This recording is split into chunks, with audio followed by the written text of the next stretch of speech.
Les jeunes de Katiola et Prix de Paix s'engagent pour la consolidation de la paix et la cohésion sociale en Côte d'Ivoire. Ils viennent de connecter leur département au mouvement citoyen en faveur de la paix, dénommé Alliance des relais pour la cohésion nationale, la paix et le développement. Une action appréciée par les cadres de la localité. L'Alliance des relais de Côte d'Ivoire soutient toutes les initiatives du président de la République et du gouvernement dans la recherche de la cohésion nationale, de la paix et du développement. On a des représentants de section. Alors ces représentants de section ils sont au service de la population. Alors eux, ils verront avec la population ce que la population vit au quotidien. Et maintenant, on fera le report au président. La paix et la cohésion entre les fils et filles de ce pays, chose chère au chef de l'État. Et des actions comme celle-là, initiées par l'ARCI, méritent d'être encouragées. Le ministre de la Réconciliation et de la Cohésion nationale à Katiola pour l'investiture des bureaux de section de ce mouvement d'action de paix. Kwadio Konabertin encourage les jeunes acteurs de paix du handball. Katiola donne le bon exemple. Je suis venu soutenir cette action des jeunes, féliciter donc les initiateurs, les encourager et leur dire que le gouvernement entier est derrière eux. La paix, rien que la paix, c'est ce dont la Côte d'Ivoire a besoin prioritairement pour se construire. L'ARCI est né en 2019. Ces bureaux de section investis à Katiola sont au nombre de 48, repartis dans les villes, quartiers et villages du département.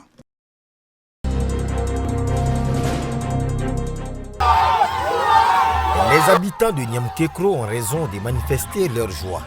Après une cinquantaine d'années passées dans l'obscurité, la lumière jaillit pour la première fois dans ce village. Un village enclavé dans la sous-préfecture de Gabiagui, département de San Pedro. Monsieur le Président, on a eu le courant à Niamkekro. Nous sommes véritablement contents. Pour faire l'électrification, mais il faut dire que pour accéder à Niamkekro, c'est un problème. Sur 25 villages non électrifiés en 2020, il n'y reste qu'un seul village. Pour le sous-préfet Bamba Fatogoman qui a procédé à la mise sous tension de Niamkekro, l'électrification rurale est une réalité dans la sous-préfecture de Gabiadji. Au-delà même des villages, il y a 3 campements qui sont sur la liste des nouvelles localités à électrifier. Et pour le premier campement, les travaux ont démarré à Lazakro. Et les 2 autres démarreront bientôt. Donc, dans la sous-préfecture de Gabiadji, le projet d'électrification est une réalité. Le sous-préfet de Gabiadji rassure. Avant la fin de l'année 2022, le dernier village de la sous-préfecture non encore électrifié le sera après les travaux de construction du pont. Restent les travaux de renforcement du réseau électrique dans la ville de Gabiagui.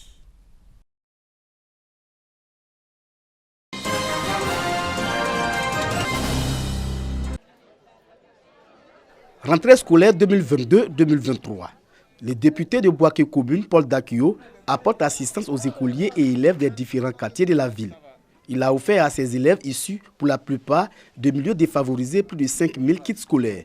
Un geste de portée sociale à travers lequel le donateur manifeste sa solidarité aux parents d'élèves en cette période de rentrée scolaire. Pour une Côte d'Ivoire plus solidaire, nous investissons dans l'éducation pour que dans les années qui viennent, nous ayons des cadres capables de propulser la Côte d'Ivoire au firmament. Paul Dakio exhorte également les bénéficiaires au travail. C'est de travailler car c'est le travail seul qui paye. Nous aujourd'hui nous sommes arrivés là parce que nous avons travaillé. Donc nous devons leur donner ce modèle. Travailler pour faire plaisir aux parents et pour faire de la Côte d'Ivoire un pays développé. Apprenants et parents d'élèves sont reconnaissants aux généreux donateurs. Je voudrais remercier M. le maire pour tout ce qu'il a fait pour nous. Que Dieu lui donne longue vie. Ça là, c'est vraiment un grand appui pour nous, parents d'élèves, qui n'ont pas en tout cas beaucoup de moyens. Donc vraiment, c'est la bienvenue. Il y a des parents aujourd'hui qui souffrent, qui n'ont même pas le minimum pour manger. À plus forte raison d'acheter des politiques scolaires à leurs enfants. Mais si le maire le fait aujourd'hui, c'est pour soulager nombreux parents aujourd'hui. Et vraiment, j'en suis fier. Le premier adjoint au maire de Boaké invite les parents à s'impliquer davantage dans l'encadrement de leurs enfants, malgré les difficultés, afin qu'ils deviennent des cadres de demain.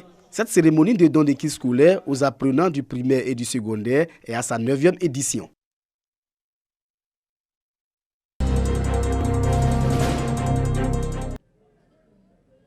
C'est réparti pour AOC Music Festival AMF. La 2e édition se tiendra du 27 octobre au 1er novembre 2022 à la place publique de Diokwe, région du Guémon, autour du thème « L'entrepreneuriat, solution au chômage et à la migration irrégulière ».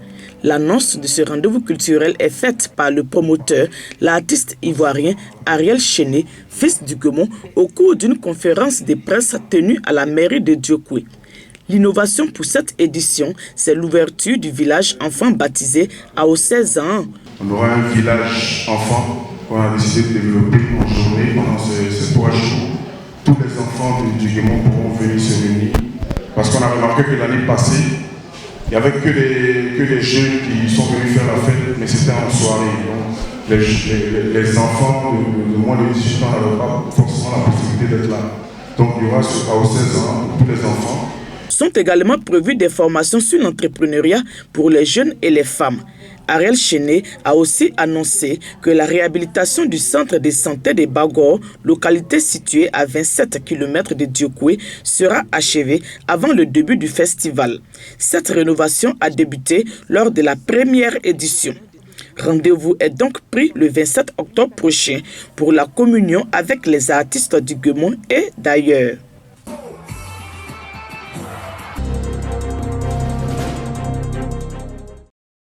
Les fidèles musulmans de Bandolé, dans le département de Bandoukou, disposent désormais d'une mosquée, un édifice religieux pour témoigner leur foi à Allah.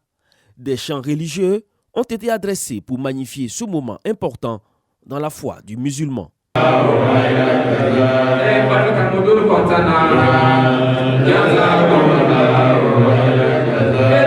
Pour la circonstance, le sous-préfet de Tagadi a salué cet acte qui exprime l'importance du volet spirituel dans la vie d'un homme. Des lectures coraniques ont précédé la coupure symbolique du ruban qui marque l'ouverture de la mosquée. Des prières sont dites à cette occasion par l'imam de la mosquée pour la paix en Côte d'Ivoire.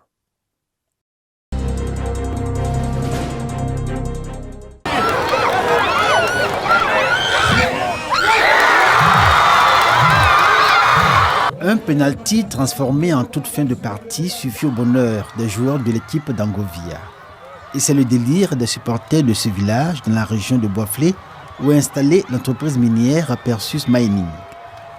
Angovia sort grand vainqueur du tournoi de football du pays yaoulais et s'adjuge le trophée mis en jeu par la société d'exploitation minière ayant réuni tous les villages de la sous-préfecture de Bégbessou.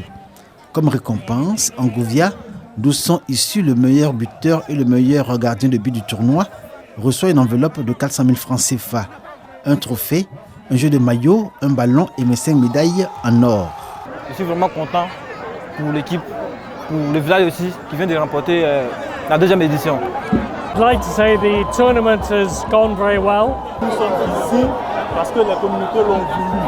Alors son espoir, c'est que la prochaine édition se passe très bien et que tout se passe pour le meilleur, pour la bonne cohabitation de Perseus et des communautés ici présentes. 9 villages ont pris part au tournoi dont l'apothéose a opposé les villages d'Angovia et Kwakunyanou. Bégbessou, chef-lieu de sous-préfecture, et Camille sont respectivement 3e et 4e. Camille reçoit également le prix de l'équipe Fair Play et une enveloppe supplémentaire de 50 000 francs CFA. Au regard de ce que le sous-préfet de Bégbessou qualifie de grande réussite cette 2e édition du tournoi de football à Angovia, les organisateurs s'engagent à en faire une institution et déjà, la 3e édition en 2023 a été annoncée comme une fête totale.